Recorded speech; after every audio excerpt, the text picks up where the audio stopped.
Odam bilan ko'rishgan vaqtida birinchi salom berish kerak. Salom beradi, salom bergandan keyin qo'lini qo'liga tekkizadi. Ya'ni musofaha keyin qiladi. Va qo'lini qo'liga tekkizib turganda ham yag'firullohu lana va lakum desin. Xudo meni ham kechirdi, sizni ham kechirsin deb qo'ysin. U ham shu duoni bunga qilsin. Bittasining duosi ijobat bo'lsa, yutdi u odam, masalan.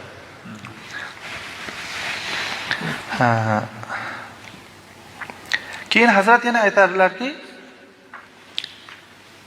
odamlarni shu hadisdan, demak, boshqa yana ziyorat qilish to'g'risidagi hadislarni dalil qilib turib aytsak bo'lar ekanki, qabristonga ziyoratga borib turishimiz kerak ekan. O'likni ko'mgani borganda janoza bilan borishni hisobi yo'g'ini dedilar. E'tibori yo'g'ini dedilar. Alohida o'likni ko'mgandan tashqari borish kerak. Borganda ham go'ri g'aribonga borish kerak. G'ariblarning mozoriga borish kerak. Ustida marmar yo'q qabristonlarga. Odamni ko'rganda oxiratni eslatadiganlarga borish kerak.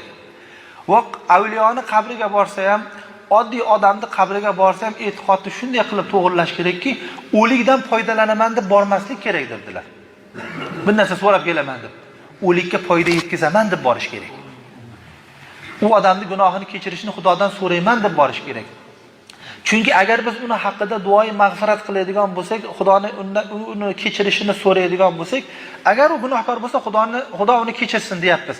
Agar Xudo gunohini kechirgan bo'lsa, bizi istig'forimizning ma'nosi Allohim endi buni darajasini baland qilib ko'targin degani bo'ladi. Demak, bitta bizning kamchiliklarimizdan bittasi shu, yillar o'tib ketadi, janozadan tashqari hech kim qabristonga bormaydi dedilar. U bitta tark sunnat shu hamdirlar.